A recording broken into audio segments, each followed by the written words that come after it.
ایک فلسطینی ٹیلی کام فرم کا کہنا ہے کہ ایندھن کی کمی کی وجہ سے 24 گھنٹے کے بلیک آؤٹ کے بعد خطے میں فون اور انٹرنیٹ خدمات واپس آ رہی ہیں۔ دریں اثنا اسرائیل نے شمالی غزہ میں الشفا اسپتال میں اپنی کارروائیاں جاری رکھی ہوئی ہیں۔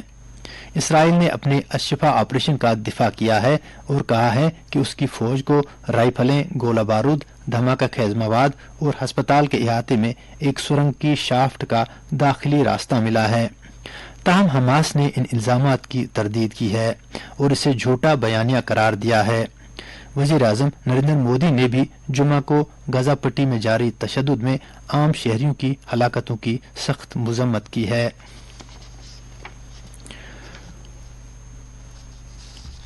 یہ خبریں آپ آکاشوانی سری نگر سے سماعت کر رہے ہیں۔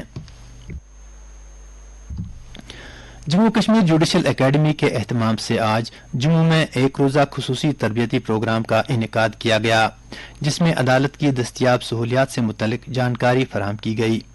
ان میں پروسیس سرورز، ڈیوٹی ای میل کے ذریعے دستیاب مختلف خدمات، تعزیرات ہند کے قوانین سے متعلق آگاہی اور ضلعی عدالتوں میں ریکارڈ وغیرہ کی منصوبہ بندی سے متعلق تربیت شامل ہے۔ تربیتی پروگرام کا افتتاح ہائی کورٹ کے جج جسٹس راہول بھارتی، جو جوڈیشل اکیڈمی گورننگ باڈی کے ممبر بھی ہیں، نے کیا۔ اپنے افتتاحی خطاب میں جسٹس موصوف نے اس بات پر زور دیا کہ پروسیس سرور کا کام اس بات کو یقینی بنانا ہے کہ قانونی دستاویزات کو بروقت اور مناسب طریقے سے صحیح افراد تک پہنچایا جائے۔ پروسیس سرورز قانونی امور کے ایک وسیع مقصد کے لیے اہم ہیں تاکہ اس کو آسان بنایا جا سکے۔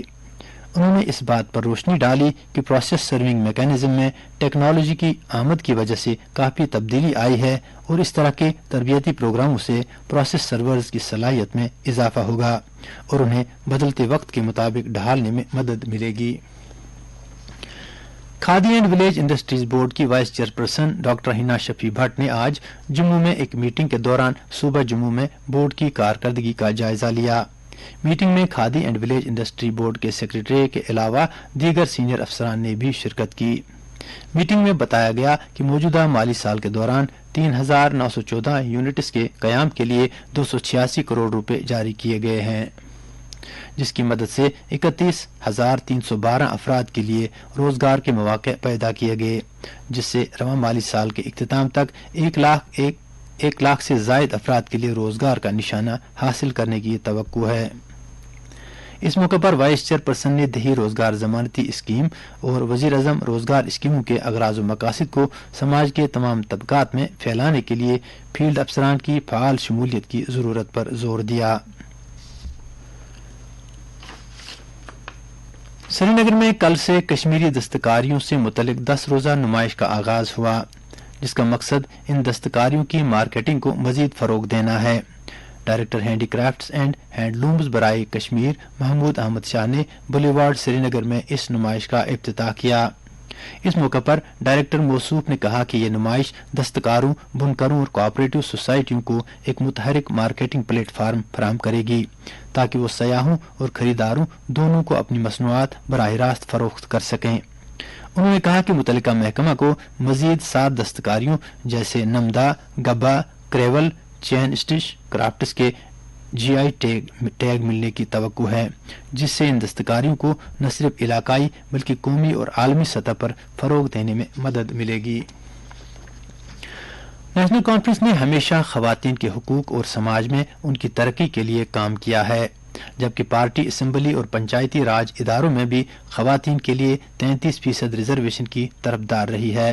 ان باتوں کا اظہار آج ٹاؤن ہال کپواڑہ میں خواتین ونگ کے یک روزہ کنونشن کے دوران کیا گیا، جہاں پارٹی کے کئی سینئر لیڈروں نے خطاب کیا، جن میں خواتین ونگ کی صدر شمیمہ فردوس، ضلع صدر خواتین ونگ ڈاکٹر ربیہ وانی اور پارٹی کے سینئر لیڈر اور سابق وزیر چودھری محمد رمضان شامل تھے۔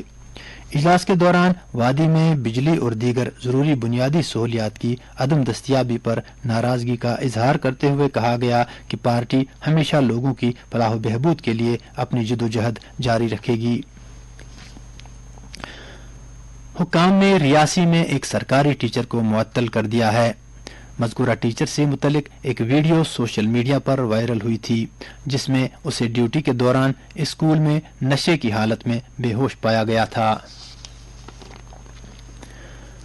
بھارتی فوج آج انجینئروں کی کارپس کا دن منا رہی ہے۔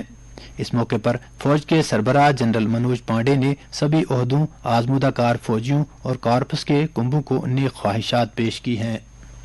آکاشوانی نیوز سے ایک خصوصی بات چیت میں کارپس کے engineer in chief lieutenant general Arvind Walia نے کہا کہ کارپس آف انجینئرز جنگی انجینئرنگ میں مدد فراہم کرتی ہے اور مسلح فوجیوں نیز دیگر دفاعی تنظیموں کے لیے بنیادی ڈھانچہ تیار کرتی ہے اور قدرتی آفات کے دوران عوام کو مدد فراہم کرنے کے علاوہ ملک کی طویل سرحدوں کے رابطوں کو برقرار رکھتی ہے۔ یہ کارروائیاں کارپس کے 4 ستونوں combat engineers, military engineer service, border road organisation اور ملٹری سروے کے ذریعے انجام دی جاتی ہیں۔ جموں کشمیر اور لداخ ہائی کورٹ کے سینئر جج جسٹس موہن لال عدلیہ میں اپنی خدمات انجام دینے کے بعد نوکری سے آج سبکدوش ہوئے۔ اس سلسلے میں عدالت عالیہ جموں میں ایک الوداعی تقریب منعقد ہوئی جس میں جسٹس موصوف کی ڈیوٹی کے دوران ان کی عوامی خدمات کو سراہا گیا۔ ہائی کورٹ کے chief justice justice N Koteshwar Singh نے ورچوئل موڈ کی وساطت سے تقریب میں شرکت کی اور جسٹس موہن لال کے کام کاج اور دیانتداری کو سراہتے ہوئے ان کی سبکدوشی کے بعد کی زندگی کے لیے نیک خواہشات کا اظہار کیا۔ آئی سی سی کرکٹ ٹورنامنٹ کا فائنل میچ کل احمد آباد گجرات کے نریندر مودی اسٹیڈیم میں بھارت اور آسٹریلیا کے درمیان کھیلا جائے گا جس کے لیے سبھی تیاریاں مکمل کر لی گئی ہیں۔ وزیر اعظم نریندر مودی اور آسٹریلیا کے نائب وزیر اعظم رچرڈ مارلس سمیت معزز مہمانان میچ دیکھنے کے لیے آئیں گے۔ اس موقع پر سیکورٹی کے وسیع انتظامات کیے گئے ہیں۔ فائنل میچ میں قومی ٹیم شامل ہونے کی وجہ سے بیرون ملک سے بڑی تعداد میں بھارتی افراد یہاں آ رہے ہیں۔ مغربی ریلوے کرکٹ عالمی کپ فائنل میچ کو دیکھنے کی خواہش رکھنے والے کرکٹ شائقین کے لیے مخصوص کرائے پر ممبئی سینٹرل سے احمد آباد، باندرا ٹرمینل سے احمد آباد اور چھترپتی شیواجی مہاراج ٹرمینل سے احمد آباد کے درمیان سپر فاسٹ خصوصی ٹرینوں کی 3 جوڑی چلائے گی۔ موسم محکمہ موسمیات کے مطابق جموں کشمیر میں اگلے 24 گھنٹوں کے دوران موسم عام طور پر خشک رہنے کا امکان ہے، تاہم کشمیر وادی کے اکثر علاقوں میں دھند چھائی رہے گی۔ سری نگر میں آج دن کا زیادہ سے زیادہ درجہ حرارت 12.6 ڈگری سیلسیس ریکارڈ کیا گیا جبکہ کل رات کا کم سے کم درجہ حرارت 0 ڈگری سیلسیس ریکارڈ کیا گیا۔ جموں میں آج دن کا زیادہ سے زیادہ درجہ حرارت 26.4 جبکہ کل رات کا کم سے کم درجہ حرارت 11.8 ڈگری سیلسیس تھا۔ اس کے ساتھ ہی خبروں کا یہ بلیٹن ختم ہوا۔ اب پیش ہے تبصرہ۔